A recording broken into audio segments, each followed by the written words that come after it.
Today we're going to get started on our first lesson. We're going to be covering standard 2.8, which is identifying political parties. Now, normally the standards, they have more words. Instead of you trying to remember every single word that's in the standard, I kind of like to summarize the standard in maybe about 5 words or less, 6 words or less. So that way you guys can really understand what the main idea of that standard is.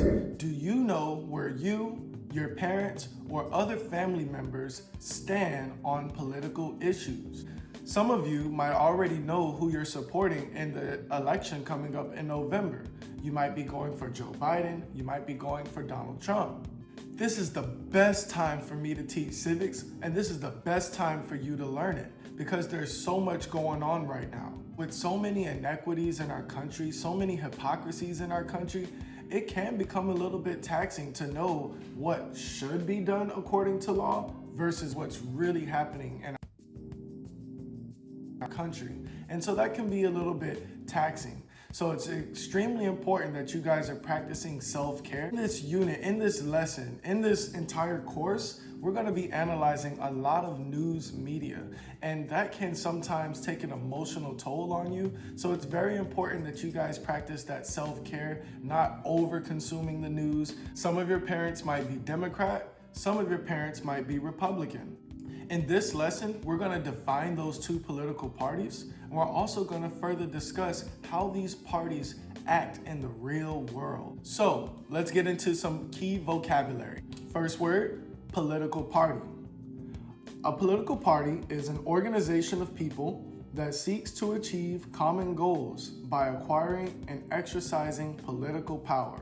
Political party, you just need to know that is your group, and in your political group, you all tend to vote together. You all vote for the same candidate. You all usually vote on the same issues. And so that's your group that you identify with. Think of it kind of like your favorite sports team. And at the very end of the season, there's the championship. The championship being the election, and only one team gets to win the championship, correct?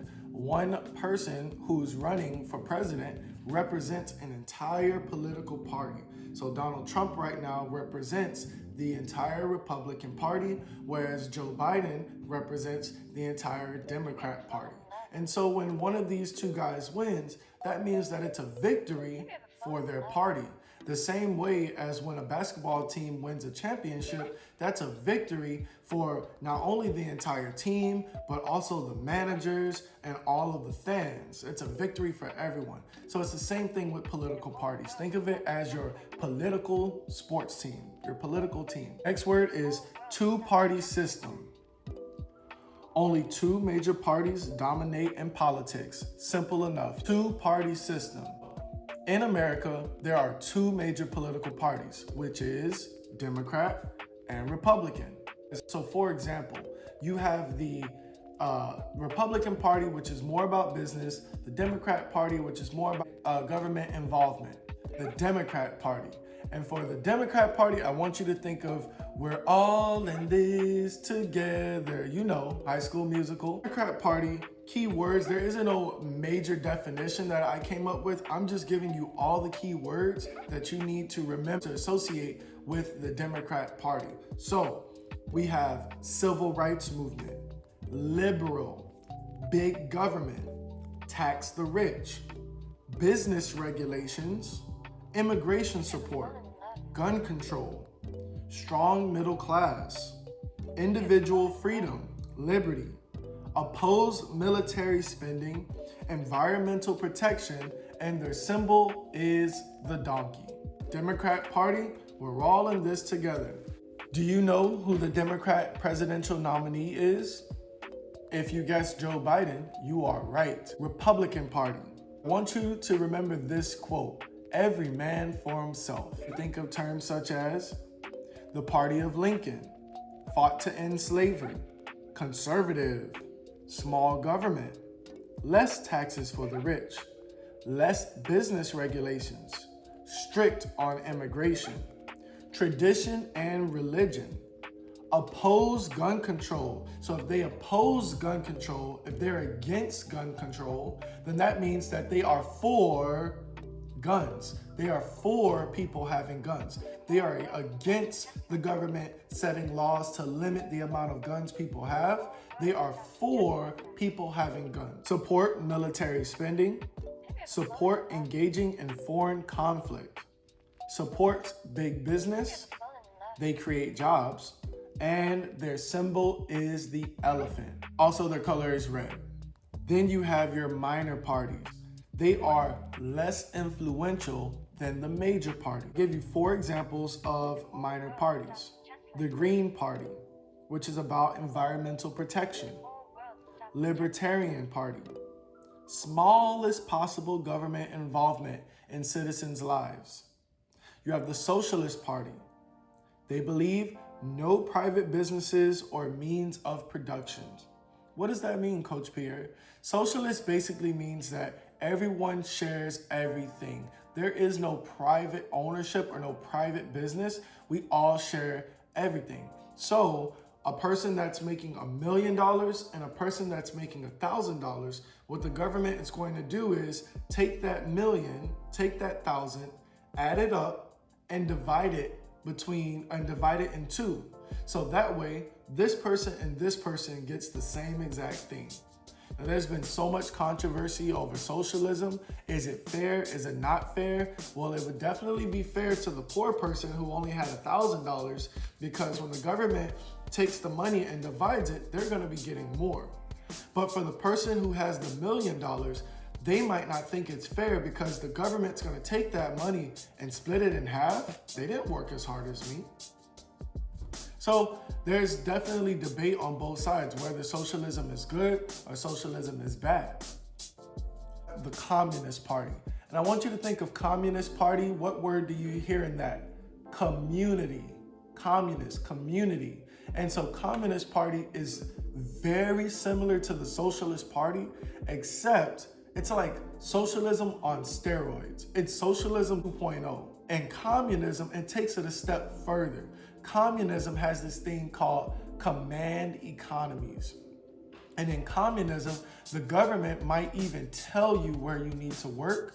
The government might even tell you where you need to go to school. The government will tell you what you need to do in order to make sure our country runs as smoothly as possible. So again, are there some benefits to communism?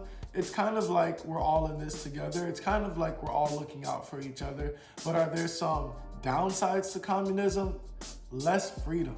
You don't get to choose where you want to go to school. You don't get to choose what job you want to work when you're an adult. The government kind of picks that for you. For example, the government might say, in 10 years, we're going to need 1 million nurses. We're going to need 1 million nurses in 10 years. Well, the 3rd graders right now, everyone who's in 3rd grade in 2020, when they graduate at the age of 18, when they graduate high school, all class of 2028 students will go to nursing school. So again, it's the government that's kind of like trying to control every single, you don't get control. You don't get control over basically anything. You get to live, your needs are kind of taken care of, but you don't get to have the freedom to choose the things that you want to choose in communism. Okay, so going back to Democrats and Republicans, by the way, parties have major benefits and major weaknesses. George Washington, the very first president, said that all political parties should be abolished because he knew how political parties would divide our country. And we see examples of that today. Our country is extremely divided on almost every issue. It's very few things that Democrats and Republicans agree on. That's really gonna hurt our country because it makes us not unified. There's almost like 2 different Americas right now. There's the Democratic America and the Republican America, or there's the liberal America and the conservative America. More resources will be included at the end of this video. The description box, real world examples for you. For example, Donald Trump is the Republican president. Ron DeSantis is the governor of Florida. He is also a Republican. Rick Scott, the governor before Ron DeSantis, was also Republican. Florida has been a Republican-led state for a few years now. Several, I would say, 8, 10, somewhere around there. A lot of years, Florida has been a Republican state. Last president of the United States, Barack Obama, was a Democrat. Congress is our legislative body. You have the House of Representatives and you have the Senate. The House of Representatives, currently led by Nancy Pelosi, who is a Democrat. House of Representatives is Democrat controlled. For the senators, they are majority Republican controlled.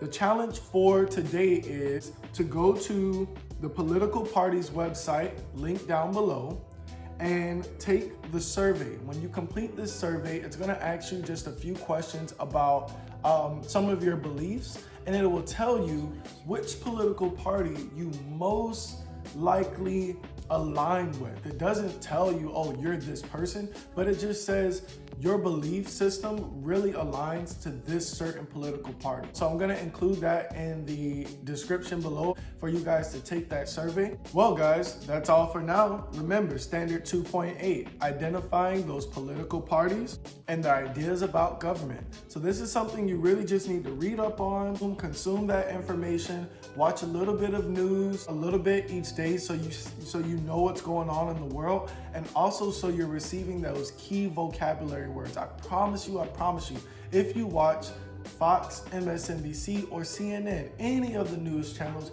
you're going to start hearing those words that you're guaranteed to see on the Civics EOC. If you enjoyed this lesson, please make sure you leave a comment below, like, and subscribe to Coach Pierre's YouTube channel. In the future, we're going to be covering things such as test-taking tips for the Civics EOC, essential vocabulary, how to decode and understand certain civics-based questions that's going to get you prepared for the Civics EOC coming up. Much love, peace, and I will see you all later.